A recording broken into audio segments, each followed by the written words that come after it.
할머니였어요. 옆에는 아들 한정우와 며느리 송미라가 나란히 서 있었습니다. 누가 보면 효도 나들이 같았을 겁니다. 바다 구경시켜드리는 다정한 아들 부부. 하지만 그 속사정은 전혀 달랐어요. 배가 파도를 넘을 때마다 이봉순의 얼굴이 하얗게 질렸습니다. 뱃멀미였어요. 구역질을 참느라 입술을 꽉 깨물고 있었죠. 한정우가 어머니의 등을 토닥였습니다. 엄마, 괜찮아? 금방 도착하니까 조금만 참아. 손은 등을 두드리고 있었지만 눈은 어머니를 보지 않았습니다. 고개를 살짝 돌려 아내와 눈짓을 주고받았어요. 송미라가 미세하게 고개를 끄덕였습니다. 미리 짜놓은 각본대로 움직이는 두 사람이었습니다. 바로 그때였어요. 이봉순이 구역질 끝에 겨우 고개를 들었습니다. 흐린 눈으로 창밖 바다를 바라보더니 나직이 중얼거렸어요. 이 바다 참 익숙하다. 한정우가 피식 웃었습니다.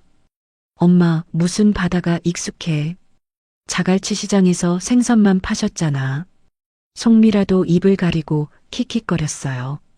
치매 기운이 있는 노인의 헛소리쯤으로 여기는 눈치였습니다.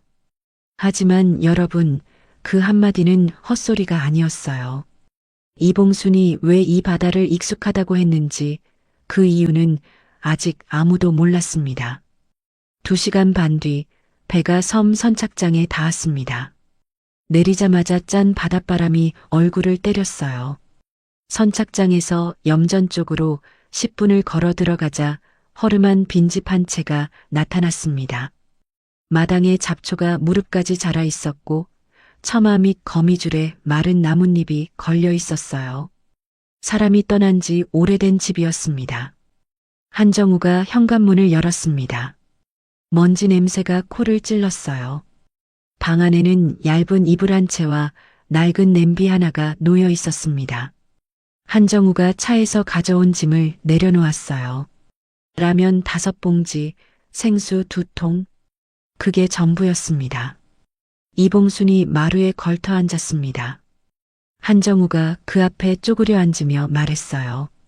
어머니, 바닷바람이 약보다 낫다니까요. 섬 공기 실컷 마시고 계세요. 목소리는 다정했습니다. 하지만 눈은 여전히 어머니를 보지 않았어요. 시계를 흘끔거리고 있었습니다. 배 시간을 재고 있었던 거예요. 이봉순이 아들의 팔을 잡았습니다. 주름진 손이 작업복 소매 위를 꼭 움켜쥐었어요. 한정우의 표정이 일그러졌습니다.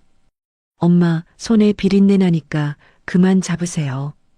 그 한마디에 이봉순의 손이 멈췄어요. 꽉 쥐었던 손가락이 하나씩 풀렸습니다. 그 손이 허공에서 천천히 내려왔어요. 아들의 팔 위에서 무릎 위로. 이봉순은 아무 말도 하지 않았습니다. 고개를 숙이고 자기 손등을 내려다볼 뿐이었어요. 여러분, 그 손이 얼마나 많은 새벽을 견뎌온 손인지 아들은 몰랐습니다. 그걸 알았다면 차마 그런 말을 할 수 있었을까요? 부부가 선착장으로 돌아가는 길이었습니다. 좁은 돌담길에서 섬 주민 한 명과 마주쳤어요. 등이 굽은 할아버지였습니다. 할아버지가 빈집 쪽을 가리키며 물었어요. 거기 사람을 두고 가는 거요? 다음 배가 일주일 뒤요. 한정우가 웃으며 대답했습니다. 어머니가 원래 시골을 좋아하셔서요.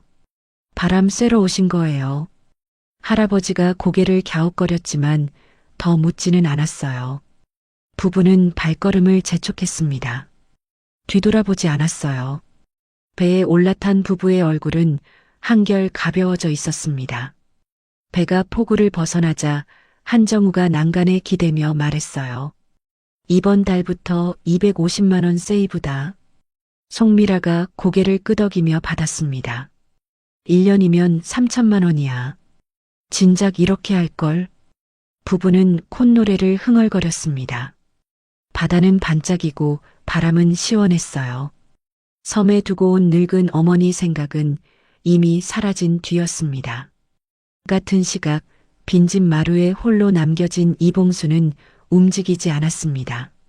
아들의 배가 작아지고 더 작아지고 마침내 수평선 너머로 사라질 때까지 바닷바람이 작업복깃을 세차게 흔들었지만 이봉수는 미동도 하지 않았어요. 배가 완전히 사라졌습니다. 그제야 이봉순이 고개를 들었어요. 그런데 여러분, 그 얼굴이 달랐습니다.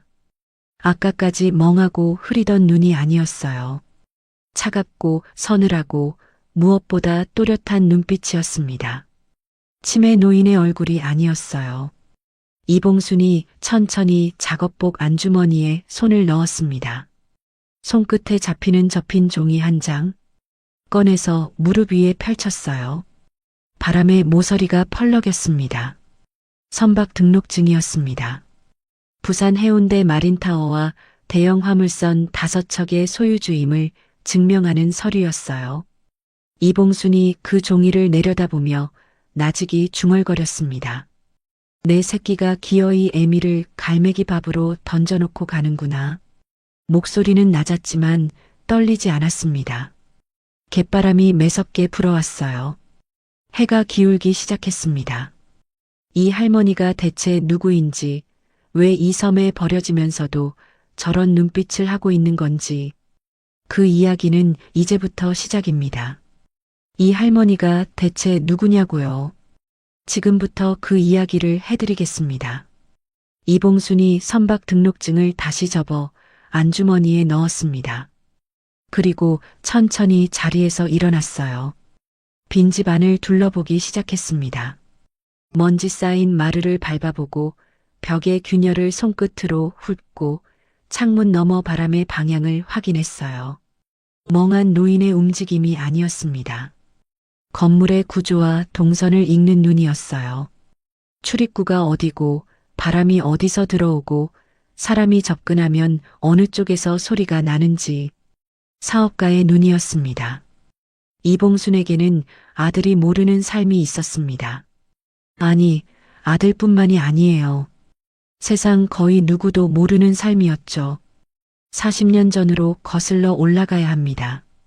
이봉순의 남편은 부산 앞바다에서 조업하던 어부였어요. 낡은 어선 한 척이 전 재산이었습니다. 그 남편이 겨울 바다에서 돌아오지 못했어요. 장례를 치르고 나니 남은 것은 빚더미와 어린 아들 하나뿐이었습니다. 이봉수는 그 다음 날 새벽 자갈치 시장에 섰습니다. 새벽 3시 경매장 바닥은 얼음물이 흥건했어요. 고무 장갑도 없이 맨손으로 생선 상자를 날랐습니다. 남자들 사이에 끼어들면 욕이 날아왔어요. 아줌마 비켜.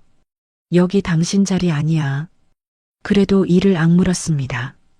20킬로짜리 고등어 상자를 머리에 이고 경매장과 좌판 사이를 뛰었어요. 발이 미끄러져 넘어지면 무릎에 피가 났습니다. 닦을 시간이 없었어요. 피가 마르기 전에 다음 상자를 들어야 했습니다. 그렇게 번 돈으로 아들 밥을 먹이고 남편의 빚을 갚고 경매장에서 이름을 알려나갔습니다. 여러분, 800억이라는 숫자가 어디서 시작됐는지 아시겠어요? 새벽 경매장 얼음물 속 맨손에서 시작된 겁니다. 이봉수는 보통 사람이 아니었어요. 생선 시세를 외우는 것에서 그치지 않았습니다. 어떤 어종이 어느 계절에 오르는지, 냉동 유통의 손실률은 얼마인지, 화물선 한 척의 용선료가 톤당 얼마인지, 좌판에 앉아서 장부를 쓰고 밤에는 아들을 재운 뒤 항만 물류서적을 읽었어요. 글자를 더듬더듬 짚어가며요. 수산 경매에서 모은 돈으로 냉동 창고를 하나 빌렸습니다. 그 창고가 냉동 물류업이 되었어요. 물류업이 커지자 화물선 한 척을 용선했습니다. 한 척이 2척이 되고 2척이 5척이 되었어요. 어느새 부산 해운대 마린타워에 본사를 둔 800억 규모의 해운물류그룹이 되어 있었습니다. 하지만 말이에요. 이봉수는 그 모든 과정에서 단 한 번도 현장을 떠나지 않았습니다. 회장이 된 뒤에도 새벽이면 부두에 나갔어요. 밧줄을 잡고 하역을 점검하고 직접 장부를 펼쳐 숫자를 대조했습니다. 양복 대신 작업복을 입었어요. 구두 대신 고무신을 신었죠. 사람들은 몰랐습니다. 그 고무신 씨는 할머니가 화물선 5척의 주인이라는 걸요. 왜 숨겼을까요? 이유는 하나였습니다. 아들 한정우 때문이었어요. 사업이 커지면서 주변에서 말이 많았습니다. 회장님, 아드님한테 좋은 자리 하나 만들어 주시죠. 이봉수는 단칼에 잘랐어요. 아들에게는 작은 물류대행업체 하나만 차려주었습니다. 본사 지분도 경영정보도 재산 규모도 일절 알리지 않았어요. 아들이 아는 어머니는 자갈치 시장에서 생선 파는 할머니, 그게 전부였습니다. 이봉수는 속으로 이런 생각을 하고 있었을 겁니다. 돈맛을 알면 썩는다. 내 새끼만큼은 제 힘으로 서게 해야 한다. 평생 맨몸으로 일어선 사람이었으니까요. 돈이 사람을 망치는 꼴을 시장에서 수없이 봐왔으니까요. 여기까지가 이봉순의 첫 번째 비밀이었습니다. 그런데 두 번째 비밀이 있어요. 이쪽이 더 무섭습니다. 2년 전 어느 밤이었습니다. 이봉순이 퇴근한 본사 사무실에 홀로 남아 재무 서류를 점검하고 있었어요. 습관이었습니다. 남들 다 퇴근한 뒤에 장부를 여는 것. 그날 밤 수출 선적 서류에서 이상한 숫자가 눈에 걸렸어요. 화물선에 실린 톤수와 서류상 톤수가 맞지 않았습니다. 차이가 근소하면 오차일 수 있지만 열어볼수록 숫자가 벌어졌어요. 유령법인으로 빠져나간 자금의 흔적이 보였습니다. 수십억 단위였어요. 재물을 총괄하는 사람은 차승호 상무였습니다. 이봉순이 직접 발탁한 인재였어요. 10년 넘게 믿고 맡겨온 사람이었습니다. 이봉순의 입술이 굳었어요. 이놈이 내 배 밑바닥을 파고 있었구나. 바로 해임할 수도 있었습니다. 하지만 이봉순은 움직이지 않았어요. 차승호 뒤에 외부 투자자가 연결되어 있었습니다. 꼬리만 자르면 머리가 도망칩니다. 증거를 완벽하게 모으려면 차승호가 방심해야 했어요. 방심하게 만들려면 자신이 판단 능력을 잃은 것처럼 보여야 했습니다. 그날 밤 이봉수는 집에 돌아와 거울 앞에 섰어요. 그리고 처음으로 멍한 표정을 지어보았습니다. 눈에 초점을 흐리고 입을 반쯤 벌리고 고개를 살짝 기울이는 연습. 평생 날카롭게 살아온 여자가 스스로 바보가 되기로 결심한 밤이었어요. 치매 연기가 시작되자 세상이 바뀌었습니다. 회사에서는 차승호가 회장님 건강이 안 좋으시다며 권한을 하나씩 가져갔어요. 집에서는 더 심했습니다. 밥상에서 이봉순이 일부러 국그릇을 엎으면 며느리가 한숨을 쉬었어요. 어머님, 또 엎으셨어요. 아들은 어머니를 보지 않고 아내에게 말했습니다. 요양원 알아볼까? 이봉수는 멍한 얼굴 뒤에서 그 말을 또렷이 듣고 있었어요. 가슴이 얼마나 아팠을까요? 멀쩡한 귀로 자식의 그 말을 들어야 했으니까요. 그리고 몇 달 전 결정적인 일이 벌어졌습니다. 부동산 업자를 가장한 남자가 한정우에게 접근한 거예요. 신안에 빈집이 하나 있는데 공기 좋고 사람 눈에 안 띕니다. 이봉수는 수행비서 윤재호의 보고를 통해 이미 알고 있었습니다. 그 남자가 차승호의 사람이라는 것을요. 차승호의 계략은 간단했어요. 이봉순을 외딴 섬에 격리시키고 그 틈에 경영권을 삼키겠다는 것이었습니다. 다시 현재입니다. 빈집 마루에 앉은 이봉순이 안주머니 속 선박 등록증을 한 번 더 만지작거렸습니다. 갯바람이 작업복 사이로 파고들었어요. 해가 넘어가고 섬은 어둑해지기 시작했습니다. 이봉순이 눈을 감았어요. 바로 그때였습니다. 빈집 뒤편 돌담길에서 인기척이 났어요. 아이고, 여기 사람이 있네. 낯선 목소리가 어둠 속에서 들려왔습니다. 돌담길 너머에서 나타난 건 허리가 굽은 할머니 한 명이었습니다. 고무대야에 미역을 가득 이고 있었어요. 고말순, 신안섬과 부산 자갈치 시장을 오가며 해산물을 떼다 파는 사람이었습니다. 고말순은 빈집 마루에 누군가 앉아 있는 걸 보고 걸음을 멈췄어요. 이 집은 몇 년째 비어 있던 곳이었거든요. 도둑인가 싶어 눈을 가늘게 뜨고 다가왔습니다. 그런데 마루 위에 앉아 있는 건 도둑이 아니라 추위에 떨고 있는 늙은 할머니였어요. 이봉수는 인기척을 느끼자마자 표정을 바꿨습니다. 날카롭던 눈빛이 순식간에 흐려졌어요. 입이 반쯤 벌어지고 고개가 한쪽으로 기울었습니다. 치매 노인의 얼굴이었어요. 2년간 연습해온 가면을 이 낯선 사람 앞에서도 즉시 꺼내 쓴 겁니다. 아이고 할머니, 여기 어쩐 일이에요? 이 집은 사람이 못 사는 집인데. 고말순이 대야를 내려놓으며 다가왔습니다. 이봉순은 멍한 표정으로 고개만 끄덕였어요. 고말순이 이봉순의 손을 만져보더니 혀를 찼습니다. 손이 얼음장이었거든요. 이러다 죽겠네. 우리 집 가자. 여기서 가까워. 고말순의 집은 빈집에서 돌담길을 따라 5분쯤 걸어간 곳에 있었습니다. 작지만 온기가 있는 집이었어요. 부엌에서 된장 냄새가 났습니다. 고말순이 이봉순을 방으로 데려가 이불을 덮어주고는 부엌으로 갔어요. 잠시 뒤 뚝배기에 된장국을 끓여왔습니다. 김이 모락모락 올라왔어요. 미역과 두부 그리고 파 한 줌이 들어간 소박한 국이었습니다. 이봉순이 숟가락을 들었어요. 국물이 목을 타고 넘어가는 순간 차가웠던 몸 안쪽에서 온기가 번졌습니다. 얼마 만에 먹어보는 따뜻한 국이었을까요? 섬에 내려진 뒤로 입에 넣은 거라곤 아무것도 없었으니까요. 밥을 먹으며 이런저런 이야기를 나눴습니다. 고말순이 물었어요. 자식이 데려다 놓고 간 거요?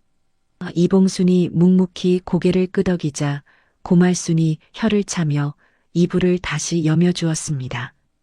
그러다 고말순이 불쑥 한마디를 꺼냈어요. 나도 자갈치서 장사했소. 한 30년 전에. 이봉순의 숟가락이 멈췄습니다. 치매 연기 중이었지만 자갈치 시장이라는 세 글자가 귀를 파고든 거예요. 고말순이 이봉순의 얼굴을 한참 들여다보았습니다. 주름 사이를 더듬듯 뚫어지게요. 그러더니 젓가락을 내려놓았어요. 잠깐만. 혹시 봉순이 아니가? 갈치 좌판 옆자리에서 고등어 팔던? 이봉순의 눈이 동그래졌습니다. 2년간 완벽하게 유지해온 치매 연기에 처음으로 균열이 생긴 순간이었어요. 눈에 물기가 차올랐습니다. 입술이 파르르 떨렸어요. 말순이 50년 가까운 세월을 건너뛴 재회였습니다. 여러분, 두 사람의 사연을 잠깐 들어보셔야 해요. 30대 시절 자갈치 시장에서 이봉순과 고말순은 나란히 좌판을 깔고 앉던 사이였습니다. 이봉순은 고등어, 고말순은 갈치. 새벽마다 서로 좌판에 물을 뿌려주고 손님 없는 시간에는 도시락 반찬을 나눠 먹었어요. 파도보다 큰 목소리로 호객하다가 목이 쉬면 서로 물을 건네던 사이였습니다. 시장이 아무리 거칠어도 옆에 서로가 있으면 버틸 수 있었어요. 그러다 비극이 찾아왔습니다. 고말순의 남편이 조업 중 풍랑에 휩쓸려 세상을 떠난 거예요. 장례를 치르고 나니 빚이 남았습니다. 자리세를 못 내자 시장 상인회에서 고말순의 좌판 자리를 회수하려 했어요. 남편도 잃고 장사 자리까지 빼앗기게 된 고말순이 시장 바닥에 주저앉아 울고 있었습니다. 그때 이봉순이 한 일을 아시면 놀라실 겁니다. 자기 좌판 자리를 고말순에게 내준 거예요. 시장에서 가장 좋은 목이었습니다. 사람 발길이 닿는 길목 한가운데였어요. 그 자리를 통째로 고말순에게 넘기고 자신은 시장 구석 통로에서 맨바닥에 좌판을 새로 폈습니다. 사람 발에 밟히는 구석자리에서 다시 시작한 거예요. 고말순이 울며 말했습니다. 이러면 네가 손해잖아. 이봉순이 받아쳤어요. 내가 여기서 못 일어나면 그때 울어라. 지금은 닥치고 생선이나 팔아. 그리고 웃었습니다. 남에게 베풀면서도 절대 약한 모습을 보이지 않는 사람이었어요. 이봉수는 처음부터 그런 사람이었습니다. 다시 현재입니다. 고말순의 작은 방 안에서 두 할머니가 마주 앉아 있었어요. 쭈글쭈글한 손을 맞잡고 한참을 울었습니다. 고말순이 먼저 입을 열었어요. 그 뒤로 시장 떠나서 소식을 못 들었는데 네가 여기 이렇게 있을 줄이야. 목소리가 갈라졌습니다. 이봉수는 더 이상 연기를 하지 않았습니다. 50년 만에 처음으로 자기 진짜 모습을 보여줄 수 있는 사람 앞이었으니까요. 이봉순이 입을 열었어요. 모든 사정을 털어놓았습니다. 800억 회사 이야기, 치매 연기의 이유, 차승호라는 남자의 횡령, 아들 부부에게 섬에 버려진 것까지. 고말순은 처음에 믿지 못하는 눈치였어요. 이봉순이 안주머니에서 선박 등록증을 꺼내 보여주자 그제야 입을 다물지 못했습니다. 그리고 분노가 터졌어요. 그 못된 놈의 자식. 내 앞에 데려와 봐라. 내가 대가리를 까쁘겠다. 고말순이 이를 갈았습니다. 이봉순이 고말순의 손을 잡으며 차분하게 말했어요. 아직 때가 아니야. 내 방식대로 해야 해. 사연을 다 들은 고말순이 이봉순의 손을 꼭 쥐었습니다. 그리고 또렷한 목소리로 말했어요. 사람은 자기 행동을 뜯어먹고 사는 법이지. 내가 너한테 받은 게 있는데. 봉순아, 뭐든 말만 해. 50년 전 좌판 자리를 내주는 애가 이 밤에 되돌아오고 있었습니다.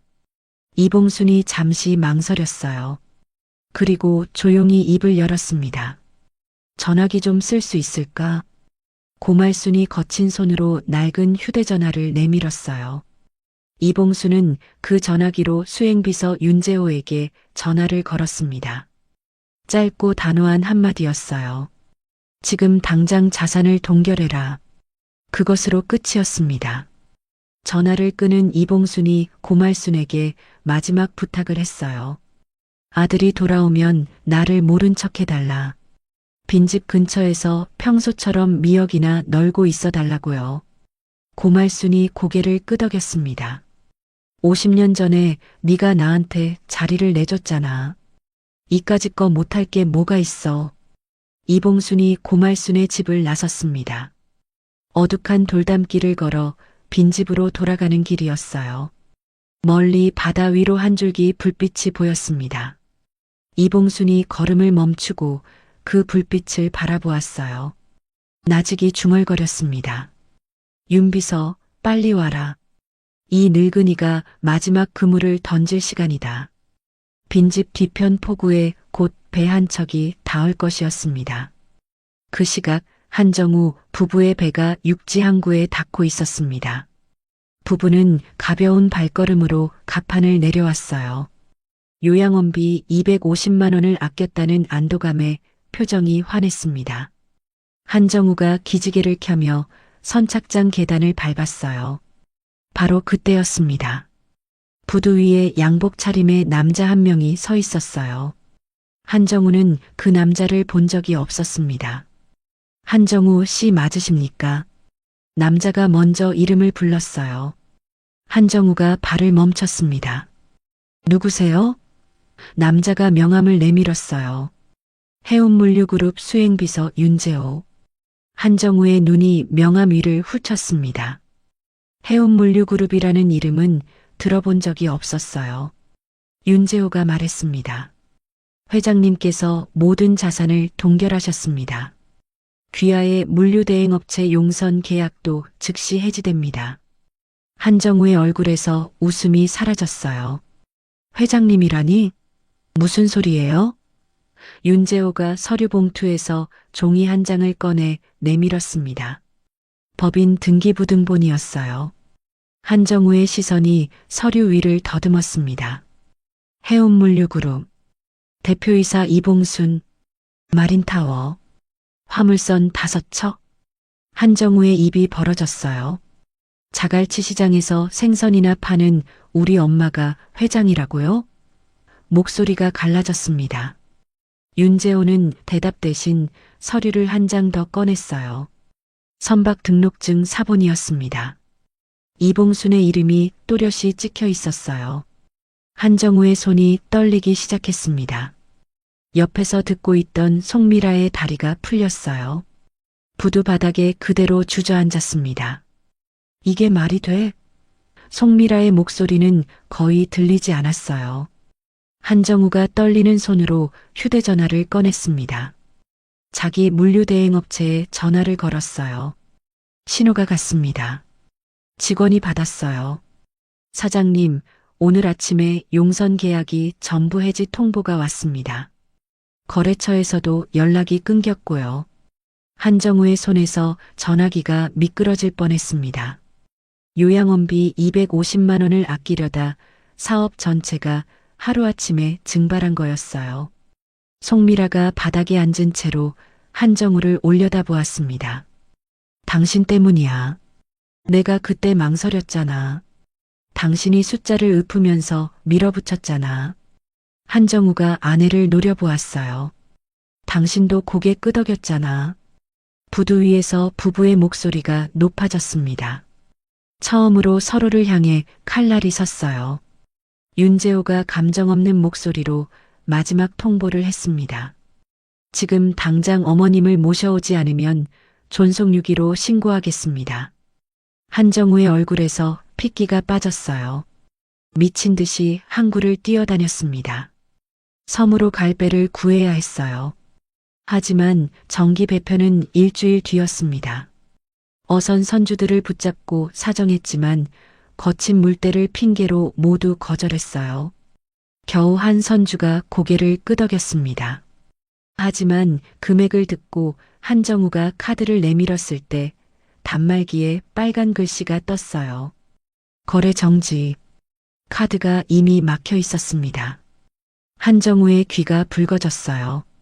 선주 앞에서 고개를 숙여야 했습니다. 빌리고 빌려 간신히 뱃삭을 마련했습니다. 낡은 어선 한 척이었어요. 파도가 거칠었습니다. 배가 출렁일 때마다 한정우의 속이 뒤집혔어요. 갑판 구석에서 구역질을 하며 토했습니다. 그 순간 아침 장면이 떠올랐어요. 같은 뱃길에서 어머니가 멀미로 하얗게 질려 있을 때 자기는 등을 토닥이는 척만 하고 아내와 눈짓을 주고받았죠. 한정우의 얼굴이 일그러졌습니다. 하지만 여러분, 아직 반성은 아니었어요. 회사가 날아갔다는 공포가 더 컸습니다. 어머니 걱정이 아니라 자기 살 걱정이었어요. 2시간 반 뒤 섬에 도착했습니다. 한정우가 선착장에서 뛰어내리다시피 내려 빈집으로 달렸어요. 문을 열었습니다. 어머니는 없었어요. 방 안을 둘러보았습니다. 아침에 놓고 간 라면 봉지가 뜯기지 않은 채 그대로 있었어요. 생수통도 그 자리 그대로였습니다. 어머니가 아무것도 먹지 않았다는 뜻이었어요. 한정우의 시선이 마루 위에서 멈췄습니다.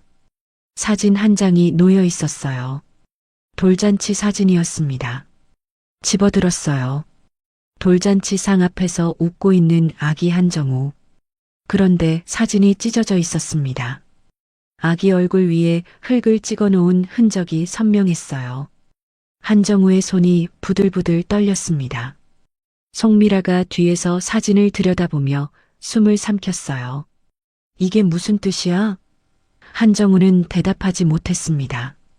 어머니가 무슨 마음으로 이 사진에 흙을 찍었는지 그 무게를 감당할 수가 없었어요. 한정우가 마당으로 뛰어나갔습니다. 빈집 주변을 허겁지겁 뒤졌어요. 뒷길, 염전 쪽, 돌담 너머까지. 어머니의 흔적은 어디에도 없었습니다. 바로 그때 빈집 옆에서 미역을 널고 있던 할머니 한 명이 귀찮다는 듯 고개를 돌렸어요. 고말순이었습니다. 할머니 찾는 거요? 아까 배 한 척이 와서 태워갔는데 누군지는 모르겠소. 고말순의 목소리는 무심했어요. 미역을 고르는 손도 멈추지 않았습니다. 여러분, 한정우는 몰랐습니다. 이 할머니가 어머니의 50년 지기 친구라는 것을요. 어머니의 탈출을 도운 사람이라는 것을요. 고말순은 약속대로 아무것도 모르는 섬 주민처럼 미역을 널고 있었던 겁니다. 한정우가 발을 동동 구르며 포구 쪽으로 뛰어갔습니다. 빈집 뒤편 포구에 고속정 한 척이 정박해 있었어요. 한정우가 다가가자 선실 창문이 천천히 내려갔습니다. 어둠 속에서 목소리가 흘러나왔어요. 차갑고 위험 있는 목소리였습니다. 내 아들은 1시간 전에 죽었다. 이봉순의 목소리였어요. 한정우가 엄마 하고 불렀습니다. 하지만 이봉순은 창문 너머로 눈도 마주치지 않았어요. 윤재호가 고속정에서 내려 한정우 앞에 섰습니다. 종이 한 장을 건넸어요. 조건이 적혀 있었습니다. 열흘 안에 자갈치 시장에서 생선 손질과 부두 하역으로 15만 원을 벌어올 것. 지인의 도움은 일절 금지. 오로지 두 사람의 힘으로만. 윤재호가 손을 내밀었습니다. 카드, 지갑, 차키를 주십시오. 한정우가 멍하니 서 있자 윤재호가 다시 말했어요. 회장님 지시입니다. 한정우의 주머니에서 카드와 지갑이, 송미라의 가방에서 차키가 걷어졌습니다. 주머니에 남은 것은 동전 몇 개뿐이었어요. 고속정이 포구를 떠났습니다. 엔진 소리가 멀어지고 파도 소리만 남았어요. 부부는 텅 빈 부두에 나란히 서 있었습니다. 바람이 거셌어요. 송미라가 무릎을 꺾으며 주저앉았습니다. 우리 이제 어떻게? 한정우는 대답하지 못했어요. 동전 몇 개를 쥔 손만 축 늘어져 있었습니다. 해가 완전히 졌습니다. 부부는 부산 부두가 컨테이너 창고 쪽방으로 향했어요. 이불도 없는 좁은 방이었습니다. 바닥이 차가웠어요. 두 사람은 서로 등을 대고 앉아 한마디도 하지 못했습니다. 내일 새벽부터 열흘의 시간이 시작될 것이었습니다. 첫째 날 새벽 4시였습니다. 쪽방 바닥에 한기가 등을 파고들어 한정우가 눈을 떴어요. 옆에서 송미라가 웅크린 채 떨고 있었습니다. 이불이 없었어요. 어젯밤 컨테이너 창고 주인에게 사정해서 얻은 건 골판지 2장뿐이었습니다. 부부는 자갈치 시장으로 향했어요. 새벽 시장은 이미 전쟁터였습니다. 경매장에서 고함 소리가 터져 나왔고 바닥에는 얼음물이 흥건했어요. 비린내가 코를 찔렀습니다. 한정우가 생선 가게를 하나씩 돌며 일자리를 구했어요. 뭐든 하겠습니다. 생선 나르는 것도 좋고 청소도 좋습니다. 돌아오는 대답은 한결같았습니다. 경험도 없는 사람한테 칼 쥐어주면 생선 버리는 거야. 다른 데 가봐. 5군데를 거절당했어요. 6번째, 시장 구석 횟집 뒷골목에서 간신히 자빌 하나를 얻었습니다. 생선 내장을 빼는 일이었어요. 고무대야에 얼음물이 가득했습니다. 한정우가 맨손을 담갔어요. 손가락 끝이 바늘로 찌르는 것처럼 아렸습니다. 칼을 잡았어요. 생선 배를 갈랐습니다. 내장이 쏟아졌어요. 비린내가 얼굴을 감쌌습니다. 2번째 생선에서 칼이 미끄러졌어요. 검지 손가락이 베었습니다. 피가 얼음물 위에 번졌어요. 한정우가 이를 악물고 손가락을 입에 물었습니다. 피맛이 났어요. 그래도 칼을 놓지 않았습니다. 놓으면 오늘 벌 돈이 없었으니까요. 하루 종일 생선 내장을 발랐습니다. 해가 질 무렵 횟집 사장이 건넨 돈은 3,000원이었어요. 한정우가 구겨진 지폐를 내려다보았습니다. 이걸로 뭘 살 수 있을까? 컵라면 하나에 1,000원. 두 사람이 나눠 먹으면 한 끼. 그게 전부였어요. 쪽방으로 돌아온 부부가 컵라면 하나를 사서 나눠 먹었습니다. 송미라가 젓가락을 놓으며 중얼거렸어요. 어머님한테 라면 몇 봉지 놓고 왔을 때는 아무 생각 없었는데 이게 이런 맛이었구나. 한정우는 대답하지 못했습니다. 부은 손을 내려다볼 뿐이었어요. 둘째 날이었습니다. 한정우가 자갈치 시장 노지에서 직접 생선을 팔아보려 자리를 폈어요. 아침에 남은 돈으로 잔 생선 몇 마리를 사서 좌판을 깔았습니다. 자리를 잡자마자 누군가 손등을 세게 내리쳤어요. 뒤돌아보니 허리 굽은 할머니였습니다.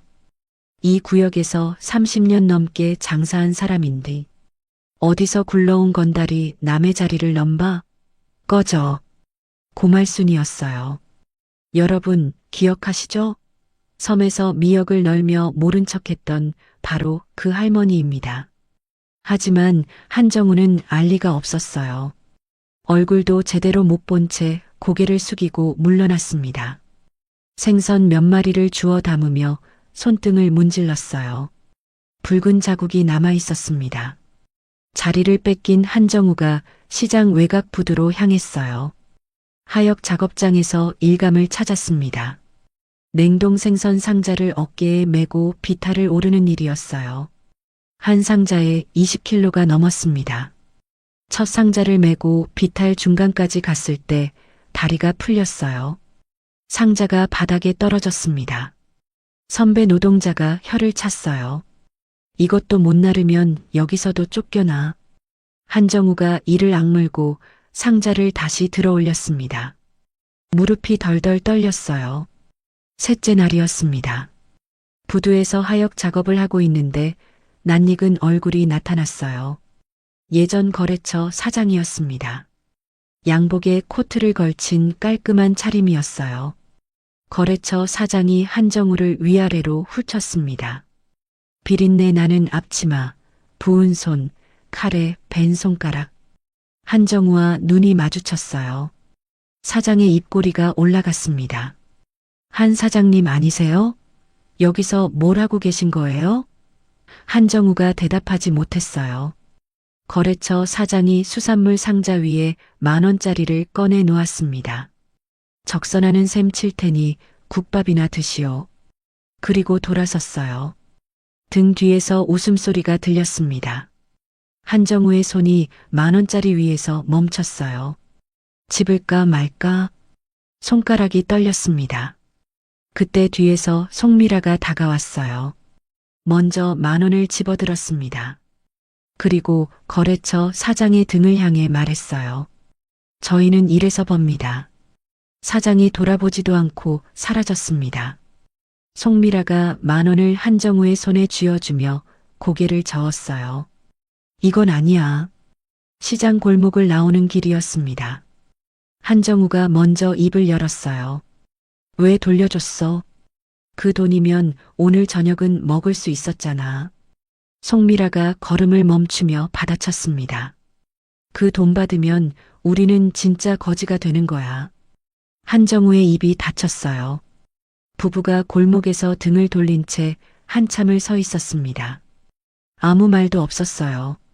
여러분, 이 장면을 기억해 두세요. 돈 앞에서 부부의 생각이 처음으로 갈라진 순간이었습니다. 그리고 송미라가 한 발 먼저 바뀌기 시작한 순간이기도 했어요. 셋째 날 밤이었습니다. 쪽방 바닥에 사흘 치번 돈을 펼쳐 놓았어요. 구겨진 지폐와 동전을 합쳐 8,000원 남짓이었습니다. 15만 원까지는 까마득했어요. 한정우가 벽에 등을 기대며 말했습니다. 차라리 엄마한테 빌면 안 되나. 송미라가 고개를 들었어요. 당신이 그 섬에 엄마를 버렸잖아. 빌 면목이 있어? 한정우가 입술을 깨물었습니다. 송미라가 이어서 말했어요. 나도 마찬가지야. 나도 같이 버린 거야. 처음이었습니다. 송미라가 자기 잘못까지 입에 올린 건요. 부부가 서로를 탓하며 목소리를 높였어요. 골판지 위에 놓인 비린내 나는 지폐 몇 장을 사이에 두고요. 결국 먼저 입을 다문 건 한정우였습니다. 쪽방 불이 꺼졌어요. 새벽이었습니다. 잠을 이루지 못한 한정우가 쪽방 문을 열고 나왔어요. 부두 끝에 나가 앉았습니다. 멀리 바다 위로 화물선 불빛이 줄지어 지나갔어요. 한정우는 그 배들을 바라보았습니다. 열흘 전에는 보이지 않던 풍경이었어요. 저 배들이 어머니의 것이라는 걸 아직 실감하지 못했습니다. 다만 자기가 저 배에서 짐을 나르는 인부가 되었다는 현실만이 또렷했어요.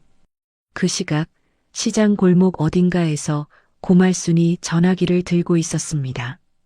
낮은 목소리로 누군가에게 말하는 뒷모습이 어둠 속에 스쳤어요. 셋째 날인데 아직 멀었소. 나흘째 아침이었습니다. 송미라가 시장 횟집 뒤편에서 생선 비늘을 긁고 있었어요. 칼등으로 비늘을 밀어내는 단순한 작업이었지만 사흘간 컵라면과 찬바람만 먹은 몸이 버티질 못했습니다. 손에서 힘이 빠졌어요. 칼이 도마 위에 떨어졌습니다. 시야가 흐려지더니 다리가 접혔어요. 송미라가 횟집 뒤편 바닥에 쓰러졌습니다. 옆에서 일하던 아주머니가 달려왔어요. 송미라의 이마를 짚어보더니 고개를 저었습니다.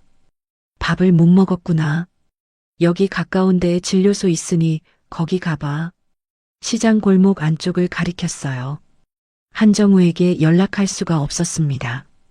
부두 하역 중이었고 전화기도 압수당한 뒤였으니까요. 송미라가 혼자 일어섰어요.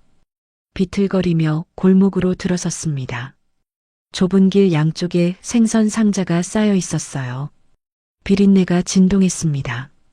예전 같았으면 코를 막고 뛰어서 지나갔을 길이었어요. 지금은 벽을 짚어야 겨우 걸을 수 있었습니다. 여러분, 이봉순이 30년간 매일 걸었을 이 골목을 며느리는 사흘 만에 쓰러진 겁니다. 진료소는 골목 끝 2층 건물 1층에 있었어요. 작지만 깨끗한 곳이었습니다. 문을 열자 소독약 냄새가 났어요. 접수대 앞에서 송미라가 머뭇거렸습니다. 돈이 없었거든요. 주머니를 더듬는 손이 떨렸어요. 간호사가 다가왔습니다. 여기는 무료예요. 걱정 마세요. 송미라의 손이 멈췄어요. 무료라는 말에 오히려 부끄러움이 밀려왔습니다. 남의 돈으로 진료를 받아야 하는 처지가 된 거니까요. 진료실 안에서 링거를 맞았습니다. 영양 부족과 탈수였어요. 간호사가 팔에 바늘을 꽂을 때 송미라는 천장을 바라보았습니다. 하얀 천장에 누런 얼룩이 져 있었어요. 오래된 건물이었습니다. 그런데 곳곳이 닦여 있었어요. 누군가 정성을 들여 관리하고 있다는 느낌이었습니다. 링거가 떨어지는 동안 송미라의 시선이 벽으로 향했어요. 액자 하나가 걸려 있었습니다. 작은 글씨가 적혀 있었어요. 본 진료소는 익명 후원자의 뜻에 따라 운영됩니다. 그 아래 후원 시작 연도가 적혀 있었습니다. 30년 전이었어요. 송미라가 고개를 돌려 간호사에게 물었습니다. 무심한 척 물었어요. 이 진료소 오래됐네요. 누가 이런 데를 만들었어요? 간호사가 링거 속도를 조절하며 대답했습니다. 매달 후원금을 보내오는 할머니가 계세요. 자갈치 시장에서 생선 파시는 분이라고만 알고 있어요. 한 번도 얼굴을 보여주신 적은 없고요. 송미라의 숨이 멈췄습니다. 자갈치 시장에서 생선 파는 할머니. 그 말이 귓속에서 맴돌았어요. 설마. 송미라의 입술이 바르르 떨렸습니다. 간호사가 말을 이었어요. 대기실 보셨죠? 시장 상인 할머니들, 아이 아는 엄마들. 여기 아니면 병원비 때문에 아파도 못 가는 분들이 대부분이에요. 그 할머니 후원이 끊기면 이 동네 사람들은 갈 데가 없어요. 송미라가 대기실 쪽을 돌아보았습니다. 허리 굽은 할머니 두 분이 나란히 앉아 있었어요. 아이를 아는 젊은 엄마도 있었습니다. 아이가 기침을 했어요. 엄마가 아이의 등을 토닥이며 접수 순서를 기다리고 있었습니다. 그 순간 기억이 밀려왔어요. 시어머니가 명절에 찾아올 때마다 커다란 스티로폼 상자를 들고 왔었죠. 시장에서 직접 손질한 생선이 가득했습니다. 송미라가 뭐라고 했는지 기억이 납니다. 어머님, 또 비린내. 차라리 백화점에서 사오시지. 시어머니의 손을 보며도 말했어요. 손 좀 관리하세요. 사람들 보기 민망해요. 시어머니는 그때마다 아무 말 없이 웃기만 했었습니다. 그 손이었어요. 그 비린내 나는 손으로 생선을 다듬어 번 돈으로 30년간 이 진료소를 지켜온 겁니다. 돈 없는 늙은이, 냄새나는 시어머니라고 무시했던 그 사람이 남몰래 이 사람들의 아픔을 돌보고 있었다니요. 송미라가 링거줄을 단 채로 복도에 나왔습니다. 벽에 기대 천천히 주저앉았어요. 소리가 나지 않았습니다. 울음이 터진 건데 목소리가 나오지 않았어요. 입을 틀어막은 채 어깨만 들썩였습니다. 참았던 것들이 한꺼번에 쏟아지는 것 같았어요. 눈물이 턱을 타고 목까지 흘러내렸습니다. 대기실에 앉아있던 할머니 한 분이 일어나 다가왔어요. 송미라 옆에 앉았습니다. 아가, 어디가 많이 아프가? 송미라가 고개를 저었어요.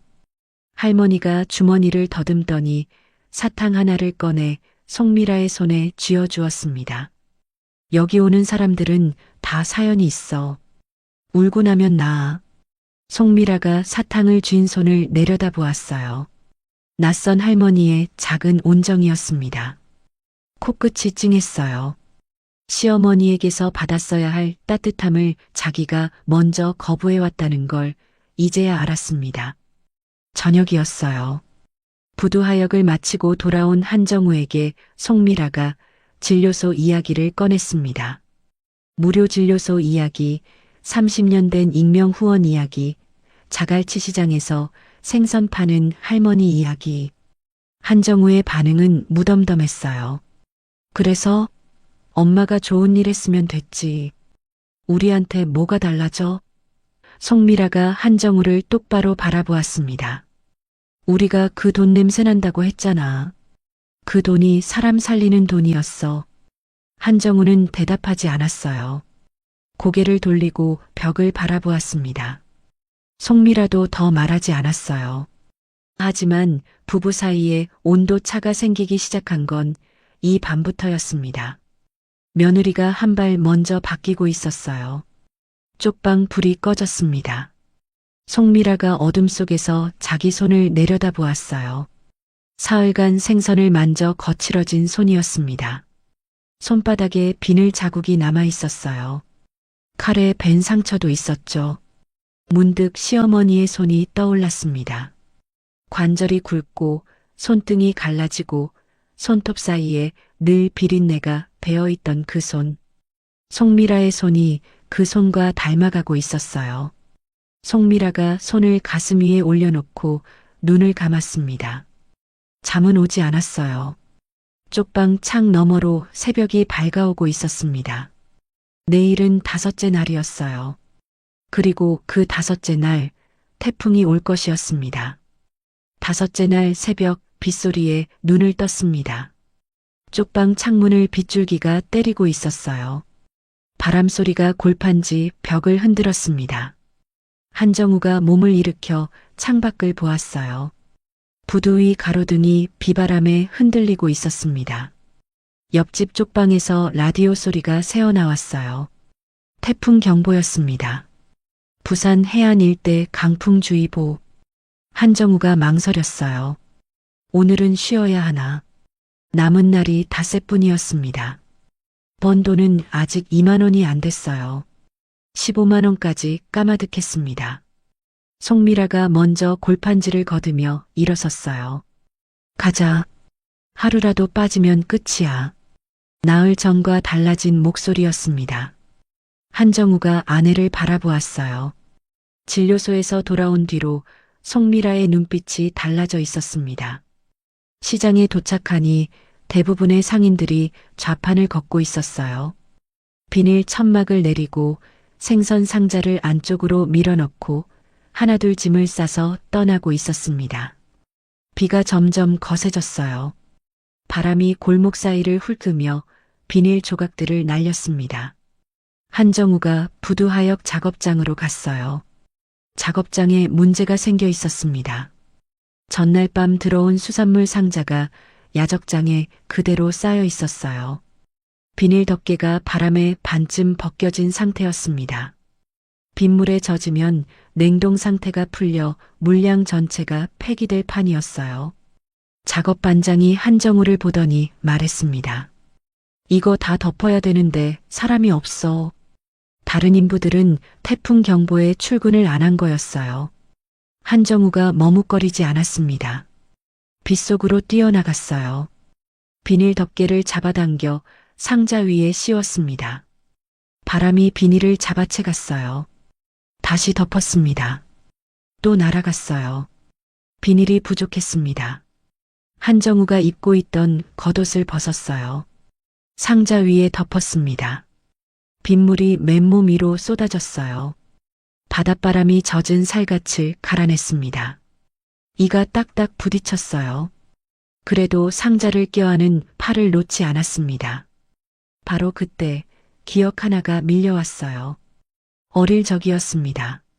태풍이 불던 날 어린 한정우가 자갈치 시장으로 어머니를 데리러 갔었어요. 시장은 물바다였습니다. 상인들이 다 떠난 빈 좌판 사이에서 어머니 혼자 비닐 한 장으로 생선 상자를 감싸 안고 있었어요. 비를 온몸으로 맞으면서요. 어린 한정우가 울먹이며 말했었습니다. 엄마, 비 맞잖아. 들어와. 어머니가 돌아보지 않고 대답했어요. 이거 못 지키면 내일 네 밥이 없다. 그때는 몰랐습니다. 어머니가 지키고 있던 게 생선이 아니라 자식의 밥 한 숟가락이었다는 걸요. 지금 한정우가 하고 있는 것이 바로 그거였어요. 비를 맞으며 상자를 껴안는 것. 30년 전 어머니와 같은 자세였습니다. 한정우의 눈에 빗물인지 다른 것인지 모를 것이 흘러내렸어요. 송미라가 시장 안쪽에서 횟집 잔일을 하다 밖으로 나왔습니다. 빗속에서 상자를 껴안고 있는 한정우를 발견했어요. 뛰어왔습니다. 아무 말 없이 옆에서 같이 상자를 잡았어요. 부부가 나란히 빗속에 서 있었습니다. 사흘 전 서로를 탓하며 싸웠던 두 사람이었어요. 이 순간만큼은 같은 쪽을 보고 있었습니다. 얼마나 시간이 흘렀을까요? 비가 잦아들었습니다. 바람도 누그러졌어요. 작업 반장이 나와서 상자를 확인했습니다.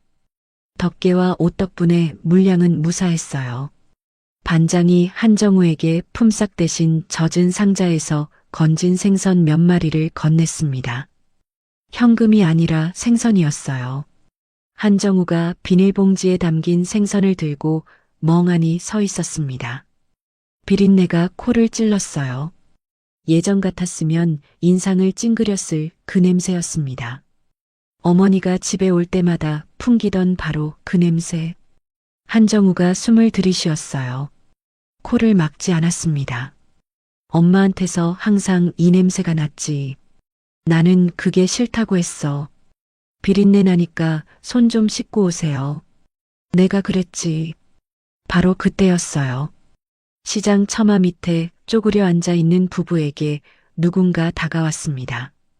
비닐 우산을 씌워주는 손이 보였어요. 올려다보니 고말순이었습니다. 둘째 날 자리를 뺏고 손등을 내리쳤던 바로 그 할머니였어요. 고말순이 주머니에서 무언가를 꺼냈습니다. 꼬깃꼬깃한 1,000원짜리 2장이었어요. 한정우의 손에 쥐어주며 말했습니다. 눈빛이 처음 왔을 때랑 다르네. 밥은 굶지 말고 다녀. 한정우가 그 1,000원을 내려다보았어요. 구겨지고 빛바랜 지폐 2장이었습니다. 이틀 전에는 손등을 내리치더니 오늘은 1,000원을 쥐어주는 할머니. 한정우는 이 사람이 누구인지 몰랐습니다. 섬에서 어머니를 도운 사람이라는 것도, 어머니의 50년 친구라는 것도요. 하지만 그 1,000원이 가슴을 때렸어요. 어머니가 명절마다 건네주던 용돈 봉투가 떠올랐습니다. 그 봉투에서 항상 비린내가 났었어요. 한정우가 뭐라고 했었는지 기억이 납니다. 현금 말고 이체로 주시면 안 돼요? 어머니는 아무 말 없이 봉투를 식탁 위에 놓고 돌아섰었죠. 그 봉투 속 돈에서 나던 비린내. 그게 더러운 냄새가 아니었습니다. 얼음물에 손을 담그고 칼에 베이고 비를 맞으며 벌어온 삶의 냄새였어요. 한정우가 1,000원짜리 2장을 쥔 채 고개를 숙였습니다. 어깨가 떨렸어요. 소리 없이 울고 있었습니다. 빗물에 젖은 얼굴 위로 눈물이 섞여 흘러내렸어요. 어머니도 30년간 이렇게 시장 사람들과 정을 나누며 살아오셨을 것입니다. 저녁이었어요. 부부가 1,000원짜리 2장으로 시장 국밥집에 갔습니다. 가장 싼 국밥 하나를 시켜 나눠 먹었어요. 한정우가 숟가락을 놓으며 입을 열었습니다. 나 오늘 엄마가 왜 태풍에도 좌판을 안 떠났는지 알겠다. 송미라가 대답 대신 고개를 끄덕였어요. 부부가 처음으로 어머니의 삶에 대해 같은 마음에 도달한 밤이었습니다. 쪽방으로 돌아온 한정우가 젖은 옷을 벽에 걸었습니다. 누우려는데 주머니에서 비린내가 났어요. 생선을 들고 다닌 주머니였습니다. 코를 막지 않았어요. 가만히 손을 들어 냄새를 맡으며 눈을 감았습니다. 다음 날 아침이었어요. 부두 작업장에 나온 한정우 앞에 낯익은 얼굴이 서 있었습니다. 말끔한 정장 차림의 남자였어요. 한정우의 눈이 떨렸습니다. 그 남자를 한정우는 분명히 본 적이 있었습니다. 몇 달 전 추레한 점퍼 차림으로 찾아와 섬의 빈집을 소개해준 부동산업자. 그 얼굴이었어요. 그런데 오늘은 전혀 달랐습니다. 다림질이 반듯한 양복에 광이 나는 구두. 한정우의 비린내 나는 작업복과는 다른 세계의 옷차림이었어요. 남자가 명함을 내밀었습니다. 한정우가 받아들었어요. 손가락에 칼에 벤 상처가 있었습니다. 명함 위에 글씨가 눈에 들어왔어요. 해운물류그룹 재무총괄 상무 차승호. 한정우의 심장이 멈추는 것 같았습니다. 부동산 아저씨가 왜 우리 엄마 회사 사람이야? 목소리가 갈라졌어요. 차승호가 능글맞게 웃었습니다. 그간 고생이 많으셨죠. 한 대표님 아드님. 존칭이었지만 눈은 한정우의 작업복을 위아래로 훑고 있었어요.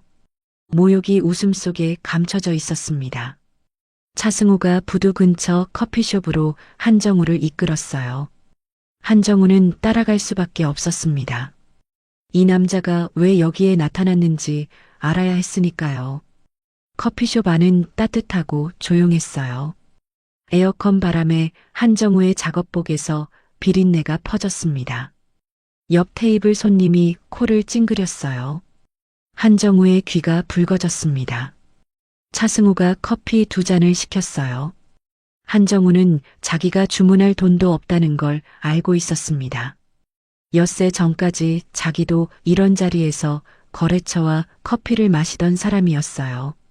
지금은 커피 한 잔 값도 없는 처지였습니다. 차승우가 커피잔을 밀어놓고 본론을 꺼냈어요. 테이블 위에 서류 봉투를 올렸습니다. 어머님의 치매를 사유로 후견인 신청을 하면 경영권을 가져올 수 있습니다. 봉투에서 서류를 꺼내 펼쳤어요. 800억 전부를 합법적으로 넘겨받는 겁니다. 도장만 찍으세요. 한정우의 눈동자가 흔들렸습니다. 여러분, 이 장면을 잘 보셔야 합니다.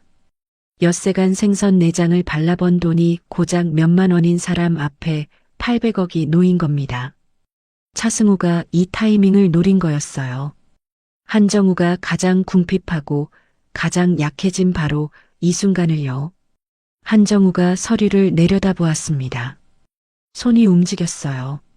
서류 쪽으로 갈 뻔했습니다. 그때 자기 손에서 냄새가 났어요. 비린내였습니다. 엿새간 생선을 만지고 칼에 베이고 얼음물에 담갔던 손. 어제 태풍 속에서 상자를 껴안았던 손.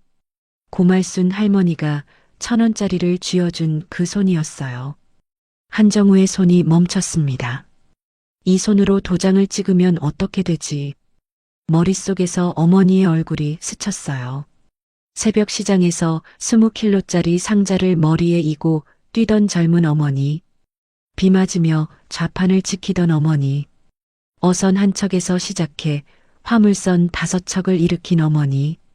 그 모든 세월을 도장 하나로 가로채는 자기 모습이 겹쳐 보였습니다. 한정우가 서류를 집어들었어요. 차승호의 입꼬리가 올라갔습니다. 성공했다고 생각한 거겠죠. 하지만 한정우는 그 서류를 반으로 찢었습니다. 찢어진 종이를 차승호의 구두 위에 뿌렸어요.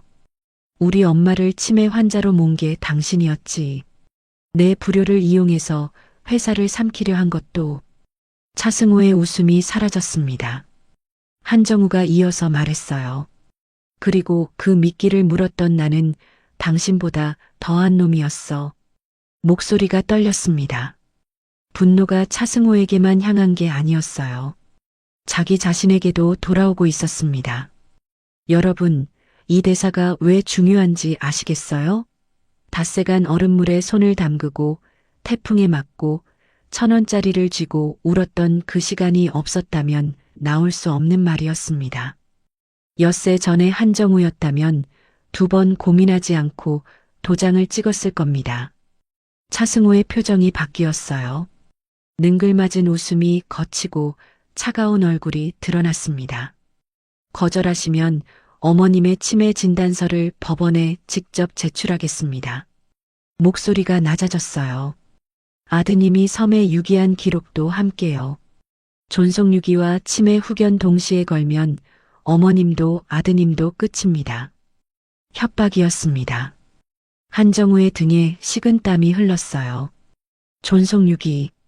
그 단어가 가슴을 찔렀습니다. 자기가 한 일이 법적으로 어떤 이름인지 처음으로 또렷하게 들은 순간이었어요. 한정우의 입술이 말랐습니다. 하지만 고개를 들었어요. 그래 해봐. 내가 한 짓은 내가 받겠다. 하지만 엄마를 내 도구로 쓰는 건 안 된다. 한정우가 자리에서 일어섰습니다. 커피는 한 모금도 마시지 않았어요. 문을 열고 나갔습니다. 등 뒤에서 차승호의 목소리가 들렸어요. 후회하게 될 겁니다. 한정우는 돌아보지 않았습니다. 여러분, 한정우가 자기 처벌까지 감수하겠다고 한 건 이 순간이 처음이었어요. 돈도 회사도 심지어 자기 자신의 미래도 내려놓은 겁니다. 남은 건 어머니를 지키겠다는 마음뿐이었습니다. 커피숍에 홀로 남은 차승호가 전화기를 들었어요. 짧은 통화였습니다. 계획대로 안 됐습니다. 다음 단계로 가야 합니다. 전화를 끊는 차승호의 눈이 차가웠어요. 이 남자가 단순한 횡령범이 아니라는 걸 그 눈빛이 말해주고 있었습니다. 한정우가 커피숍을 나와 부두로 걸어갔습니다. 비가 그친 뒤에 부두는 젖은 콘크리트 냄새가 났어요. 한정우가 주머니에 손을 넣었습니다. 손끝에 잡히는 것이 있었어요. 어제 고말순에게 받은 1,000원짜리였습니다. 구겨진 종이의 감촉이 손끝에 전해졌어요. 800억을 거절하고 1,000원짜리를 쥐고 있는 손이었습니다. 한정우가 걸음을 멈추고 그 손을 내려다보았어요. 울음도 분노도 아닌 표정이 얼굴에 떠올랐습니다. 담담했어요. 처음 보는 얼굴이었습니다. 부두 끝에서 바다가 보였어요. 화물선들이 수평선 위에 떠 있었습니다. 한정우가 다시 걷기 시작했어요. 작업장을 향해서요. 남은 나흘을 채워야 했습니다. 열흘째 아침 어머니 앞에 서야 했으니까요. 열흘째 아침이 밝았습니다.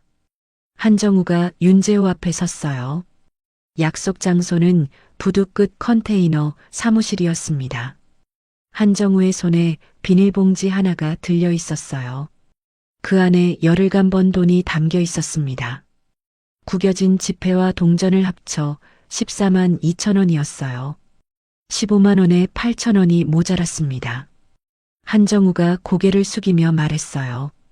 아내가 나흘째에 쓰러져서 약을 먼저 사야 했습니다. 부족한 금액은 제 노동으로 갚겠습니다. 변명이 아니었어요.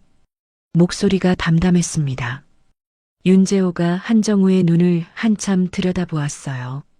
열흘 전 항구에서 처음 만났을 때와 같은 눈이 아니었습니다. 그때는 공포와 분노가 섞여 있었죠. 지금은 맑았어요. 윤재호가 돈을 돌려주었습니다. 회장님이 원하신 건 돈이 아니라 그 마음가짐이었습니다. 한정우의 손 위에 비닐봉지가 다시 올려졌어요. 윤재호가 부부를 차에 태웠습니다. 마린타워로 향하는 길이었어요. 한정우가 차창 밖을 바라보았습니다. 부산 항구가 펼쳐졌어요. 화물선이 정박해 있었고 컨테이너 크레인이 움직이고 있었습니다. 열흘 전에는 보이지 않던 것들이 보였어요.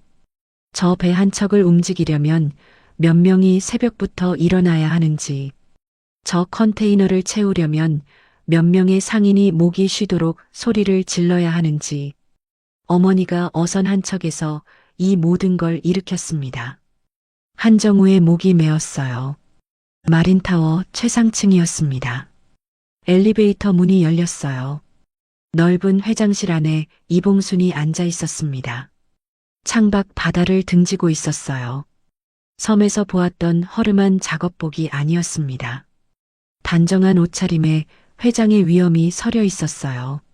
하지만 얼굴에는 깊은 피로가 있었습니다. 한정우가 문을 열고 들어서는 순간 무릎부터 꺾였어요. 바닥에 이마를 박았습니다. 잘못했습니다. 목소리가 찢어졌어요. 돈 때문에 눈이 멀어서 엄마를 그 섬에 버리고 저는 짐승만도 못한 놈입니다. 뒤따라 들어온 송미라도 바닥에 엎드렸어요. 제가 못나서 남편을 부추기고 어머님 마음에 대못을 박았습니다. 이봉수는 말이 없었습니다. 오열하는 부부를 한참 내려다보았어요. 어떤 표정인지 읽히지 않았습니다. 얼마나 시간이 흘렀을까요? 이봉순이 나직이 물었어요. 이 회사를 물려주면 받겠느냐? 한정우가 고개를 세차게 저었습니다. 받을 자격이 없습니다. 땀 흘리지 않고 얻은 돈이 얼마나 무서운 건지 뼈저리게 느꼈습니다. 숨을 삼켰어요. 그냥 엄마 아들로만 살게 해주세요. 부두에서 하역이든 생선 손질이든 제 힘으로 다시 시작하겠습니다.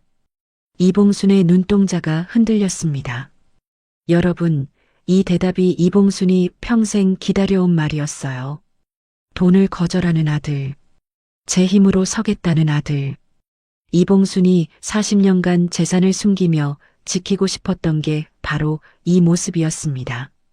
이봉순이 품에서 무언가를 꺼냈어요. 녹슨 열쇠 하나였습니다. 작고 낡은 배 열쇠였어요.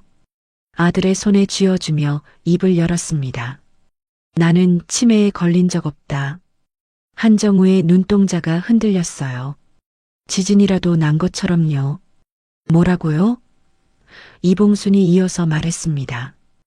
2년 전에 차승우가 회사 돈을 빼돌리는 걸 눈치챘다. 놈의 꼬리를 잡으려면 내가 바보가 되어야 했다. 그래서 치매인 척했고 놈은 방심했고 나는 증거를 모았다. 한정우의 얼굴이 일그러졌습니다. 여러분, 이게 무슨 뜻인지 아시겠어요? 치매가 아니었다는 겁니다. 어머니가 멀쩡한 정신으로 모든 것을 겪었다는 뜻이에요. 아들에게 천덕꾸러기 취급을 당한 것도요. 며느리에게 냄새난다는 소리를 들은 것도요.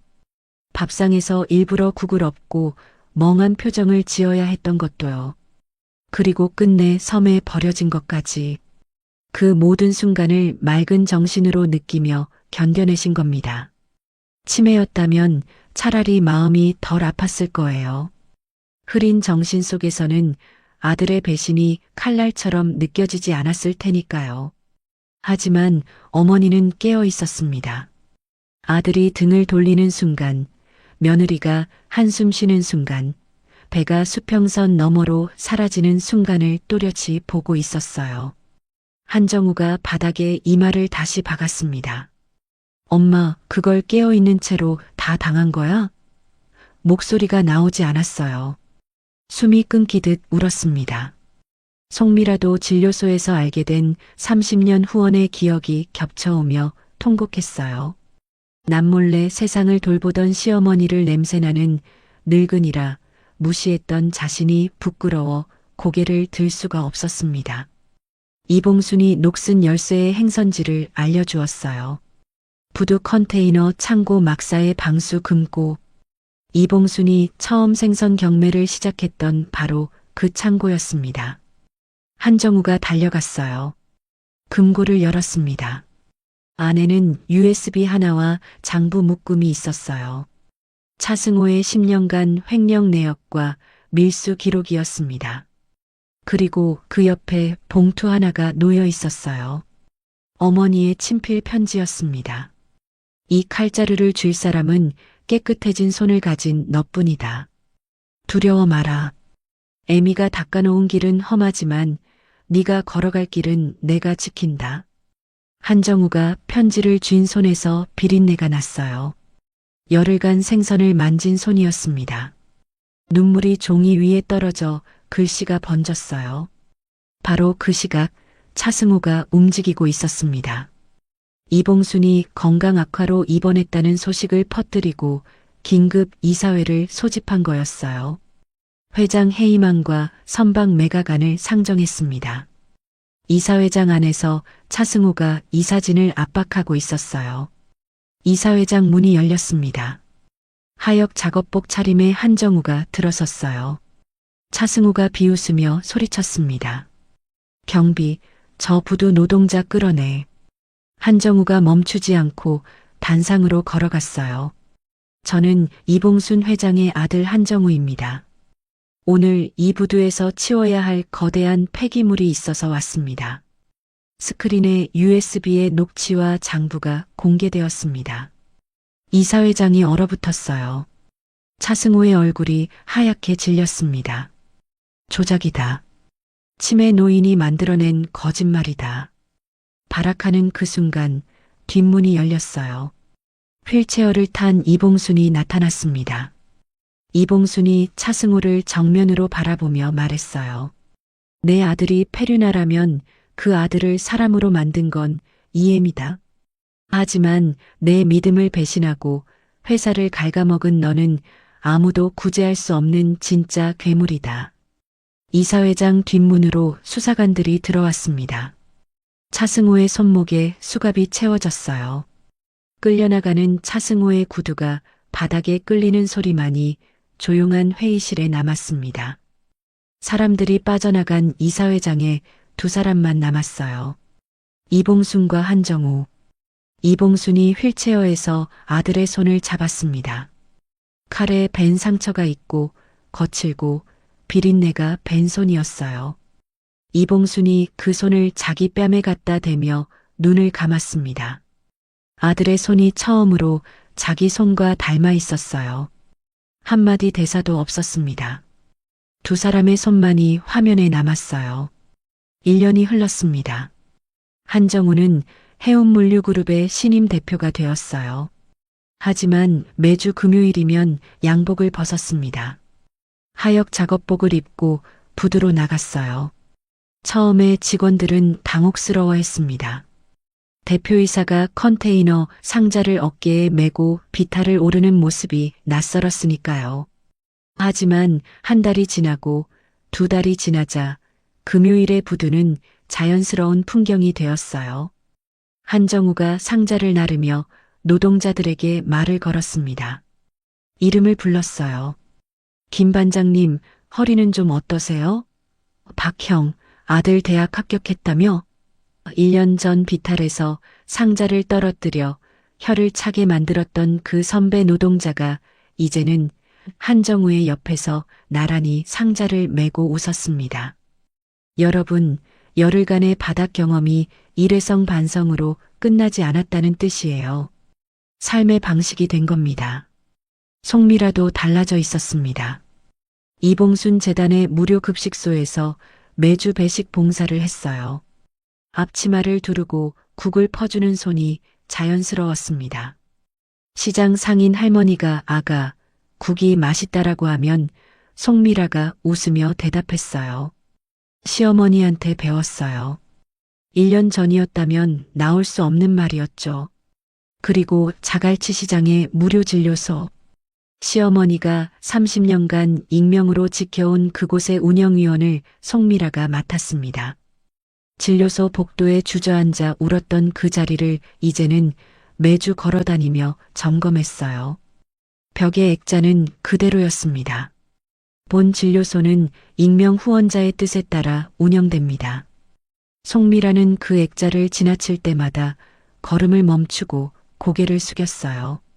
자갈치 시장 고말순에게는 매주 과일 한 상자가 배달되었습니다.